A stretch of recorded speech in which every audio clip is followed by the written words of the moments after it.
husband and wife, you're in your mid to late 50s, you call yourselves biologists or professors or whatever, and you have a podcast where you talk about the N-word and gender, and you make a living doing it. My chine. So I don't really keep up with Bret Weinstein. Words get... I'm not smart enough. I hear he's a intellectual. So I don't really understand the thing. I know he's an expert on everything. It's kind of lost on me, the layman, though. I try to listen to his podcast. It's for really, really smart people. Academics, even. The smartest people there are. So on his show, it says the 312th Evolutionary Lens live stream. I tune into this show here and there just to see if they are still not like figments of my imagination. Heather Hying and Bret Weinstein. Not to be confused with Heather Heyer, the lady that got ran over at Charlottesville. Different lady entirely. This is on our 312th Evolutionary Lens live stream. We discussed the fact that the sinner cannot hold. So they are very much obsessed with talking about the construct of the left and the right. This is their big topic of conversation. I tune in every now and then, not tune in, but like I'll just, for whatever reason, I'll happen to end up being like, what do they have to? And it's usually they're talking about vaccines and woke. This is their big bag. They still have a pretty handsome following here. 529,000 subs, 35,000 people watch this stream. They're killing it. They have a studio in some back room at the Smithsonian or something. They have a dung beetle pushing a big shit on the table, representing them having a thought and cultivating that thought. And a glass of water that is seemingly untouched. None for Heather, just for Bret. It's a full glass of water. Strange. What's with they're hour 43 in here, completely full glass, untouched. 2 hours into a stream, I'm 9-10 cokes deep. Forbidden. So I can't remember who submitted this. I apologize, but they're moving the Overton window here. Listen to Bret and Heather. Is not a good world. Our founders well understood that. And so anyway, I mean, the tenuous agreement that long existed over the word nigger and the permutation nigga, that tenuous agreement was informal, right? It sucks if someone clips this for the Clips channel. Any of the clip people out there, you aren't going to get to hear him say it. But it is beautiful because these guys on these clip channels, they censor everything, unfortunately. But God, the sweet sound of that hard R. The tenuous agreement that long existed. So you can tell he's thinking about maybe saying the N-word. And he says, you know what? I'm playing into their whole thing. And so he's going to talk about it in the, academic sense. And Heather's bracing herself for that hard R. She knows it's coming because they're doing the podcast and he's about to say hard R. He's about to say it. Existed over the word nigger and the permutation nigga. And then watch how she agrees. Our founders well understood that. And so anyway, Wait, you're talking about the founders? The right to use the word, because the world in which words get forbidden is not a good world. Our founders well understood that. And so anyway, I mean, he looked down at his notes for a second. Do you think he wrote? Did he write hard in his notes? Tenuous agreement that long existed over the word nigger and the permutation nigga. Watch as she closes her eyes when she says it, softly agreeing. The tenuous agreement Watch that her. long existed over the word nigger and the permutation nigga. Yes. Yes, Bret. Bret, yes, of course. That so of course. is not a good world. I Our love the founders lead up to well him saying understood it. that. And so anyway, You kind of feel like he's going to keep doing a little bit, because you know what he's talking about. And you feel like, okay, Bret's doing this, you know, he's doing the Tinder dance. The Tinder little dance around the hard R. And then he just knocks it right over and says it. It's every time it's shocking. I mean, the way he hits this R. And then a little cherry on top, he gives us the soft A. tenuous agreement that long existed over the word nigger and the permutation nigga. Hello, my permutations. May I call you, gentlemen, the hard R or the permutation of the hard R? What would you hard R's prefer?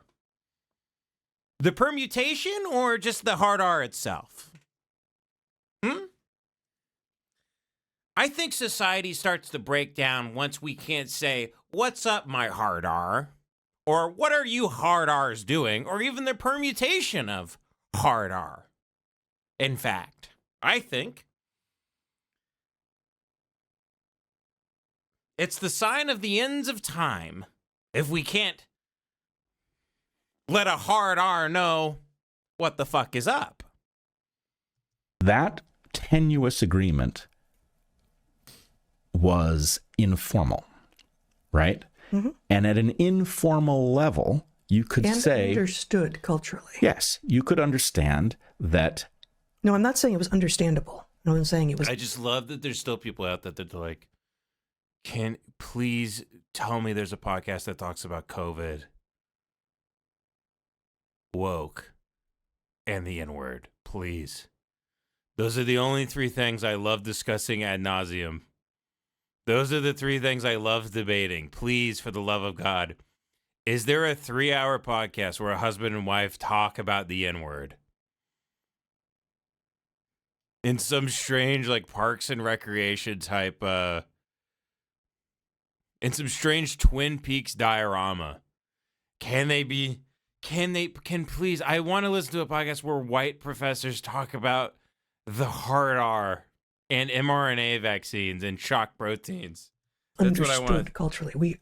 We all knew the rules. I'm not saying it was understandable. No, I'm saying it was understood culturally. That's so funny. Yo, can a permutation borrow a french fry?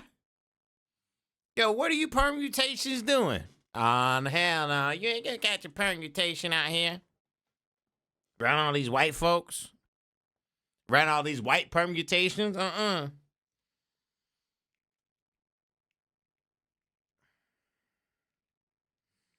They don't call it the DarkHorse podcast for a reason. Now we kind of get why they call it the DarkHorse. Do they even call it that anymore? The DarkHorse. Heather and Bret, they some fucking white permutations. Hell yeah. They even may be a horror. Permutation at least, though. He thinks about all it. knew the rules of the game in which we were playing, and also that we could opt out, but that people would know that we were opting out of that game. Well, and the point is there's opting out and there's other things that might superficially seem like it but aren't, right? So the point is it was agreed for decades that you were not allowed to use that word in earnest. And what word? I already forgot. Could you say it again, Bret? Please? Please, Bret, say it again. Please. People were allowed to use it for what they wanted. Yeah. What is that word? Bret, I forgot. Don't make me rewind. It was agreed Don't make me for rewind. decades that you were not allowed to use that word. Wait, what did she drink? She just drank fluids. It was She's a agreed living human being. for She drinks water, at decades least. that you were not allowed You to can use. tell he has really hard stools, hemorrhoids, the whole thing. The only water touching him is a bidet. He's lucky to get the bidet up there. He's dry. Is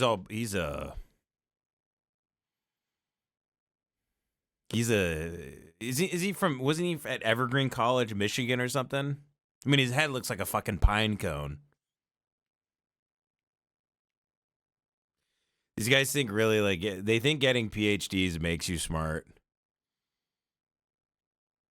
Some of the dumbest people I've ever met in my life have PhDs. Truly the dumbest, like Ignatius Riley type people have PhD. The biggest bozos I've met in my life actually have PhDs because it gives them to the confidence.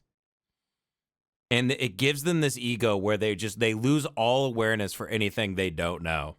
For any expert, for any topic that they have no awareness of themselves whatsoever. They think they could just pick up, the type of people who think they could just pick up a violin, know nothing, and just somehow intuitively know how to play it just because of a genius, some sort of genius gene they have because of the diploma on their wall. These guys will tell you they're experts in like 50 different topics. These people think they're polymaths. If these people walked into like Hopkins or the Santa Fe Institute or anything like that, they'd be thrown out saloon door style, like cartoonishly. They can't be in any of these rooms. The sign of true intelligence is being incredible at math. They are not. They're culture vultures. That's all they are. They're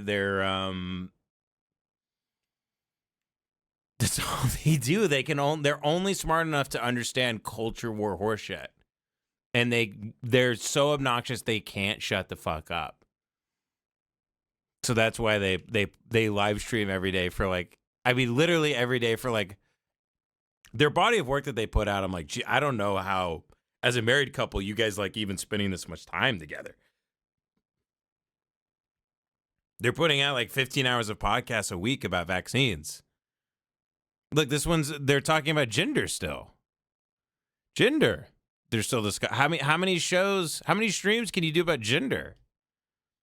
What is there to say at this point? What is there to even talk about? You guys talk about gender more than trans people. It's Professor Bret Weinstein and Heather Hine here to talk about the hard R and the soft A. Thank you for joining us today. Heather, what do you think about permutations of the N-word? Thank you, Brett. I'm so glad you asked. That word. And they lay in bed and they smoke cigarettes and talk about the N-word. In earnest, and that black people were allowed to use it for what they wanted. Yeah. Informally. It wasn't a rule. You weren't going to be ruined if you violated the rule. But it was understood. However, the ability to discuss the word existed. The ability to include it in a script. Here you go, man. You want people to be able to use that word? Then, like you did, just say it. Stop talking about how you can't say this. You can't just do it, man. Don't apologize. Whatever you want to do, it's a fallen world. Nothing matters. Money's not real anymore. We're on the brink of some sort of dark age. The Satanists are accelerating this globe at a compounding rate. If you want, would you shut the fuck up about it already and just say it? That's what bothers me about it. Shut the fuck up and say the N-word. If you actually just want to say it, can we stop having conversations about saying it or not saying it? If you want to say it, then say it and shut the fuck up. Say the N-word and shut the fuck up. And if you don't want to say it, don't say it and shut the fuck up. Let's stop talking about the N-word, for fuck's sake. Let's stop talking about George Floyd. Let's stop talking about BLM. Let's stop talking about COVID. Can you guys not live in Eddington for the rest of your life? 6 years ago now, I swear to God, if it's 2030, if 10 years have passed and you guys are still fucking talking about these same three topics, I swear to God, if you're still talking about gender and the N-word and George Floyd and BLM and COVID vaccines, it was the worst period of time in history. In recent history is the worst period of time. It sucked fucking ass. And you guys have, like Groundhog Day, have lived in that year and a half. Over and over and over and over and over again. You guys want us to go back to quarantine? Watching Tiger King? Tweeting nonsense about heroes and work? Is that what you guys want to do?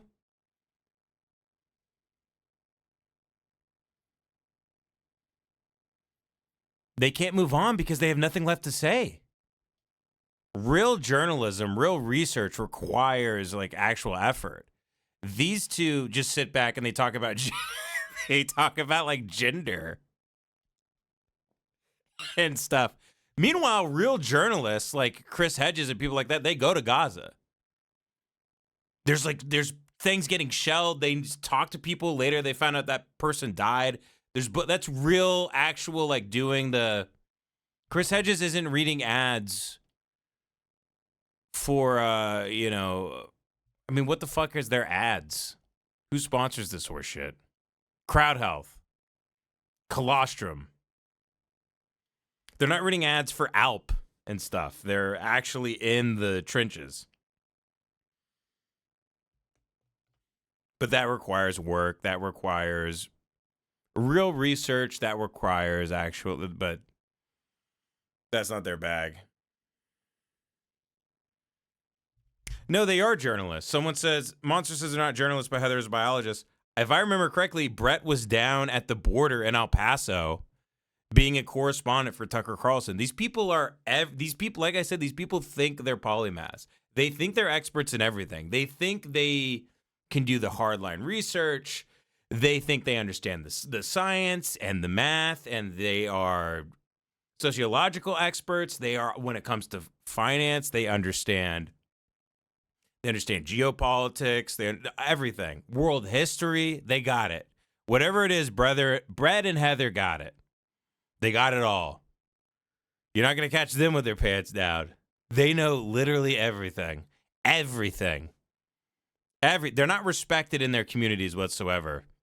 I mean, Eric went on, his brother went on Rogan and talked about he kept saying the wiggle worm theory or something. It's ridiculous. I read a bunch of stuff about Eric's, because I was like, are these guys actually respected? And I went to like physics forums where people were laughing at the idea of Eric Weinstein's life's work. He thought he came up with some new revolutionary theory like he's Albert Einstein or something. It's like a joke. Just say the N-word and shut the fuck up about it. That's all I'm saying. No one even cares anymore, man. Just say it. Just say it, dude. Just admit you have nothing to say and you have nothing to talk about. So this was necessary for historical authenticity, was allowed. The ability, to read Huck Finn was there. The ability to sing along. I also imagine a guy who's a big fan of this podcast and he's eating dinner with his wife and they're listening. I imagine it's like the American Beauty scene where they're listening to Lawrence Welk and they're eating the peas and the carrots and the chicken and they're sitting 40 feet away from each other. And the husband, he has the fork. He has the fork and the knife. And he goes, I was listening to the, what's it called? I was listening to the Evolutionary Lens live stream today. Pretty good episode. The wife goes, she looks up, she's swirling her white wine. She goes, what? What? Sorry, honey, I was thinking about going upstairs and taking a bunch of pills. What did you just say? And he goes, I was saying, I listened to the Evolutionary Lens live stream today with Bret Weinstein and Heather. She goes, yeah, I know you. You're like, yeah, Bret actually, he brought up a lot of good historical points about the use of the N-word and the permutations of the N-word. And she goes, is that right, honey? Pouring white wine, just overflowing and in the glass spilling onto the table. Who the fuck listens to this shit? This, by the way, it's also like, not even in terms of it just being a boring culture war thing, but like, I mean, these people, these are two spiritually Israeli people. They don't look happy. They look incredibly sterile. They don't look fun. They're not good storytellers. Their speech is not captivating in any way. This is for Suits. This is the View for Suits. But the people watching this are barely, they should be watching The View. That's what they should be watching. It's Suits. That's all it is. Bob it's just Dylan Suits. In Hurricane was there. The point is, it had a natural boundary, which is you're not allowed to use the word in earnest, but to the extent that it is a word that has to be discussed or described or whatever, in good faith, you can use it as needed, but don't go out of your way to use it, and don't use it in earnest. In good faith. He rocks. I actually love them. They rule. You know how cool that is to actually think about it. Let me walk this back, actually. How cool is it to be husband and wife? You're in your mid to late 50s. You call yourselves biologists or professors or whatever, and you have a podcast where you talk about the N-word and gender, and you make a living doing it. That kind of kicks ass. That kind of rules, actually. I'll allow it. My chain, my chain, my chain, my chain. Don't you like my chain?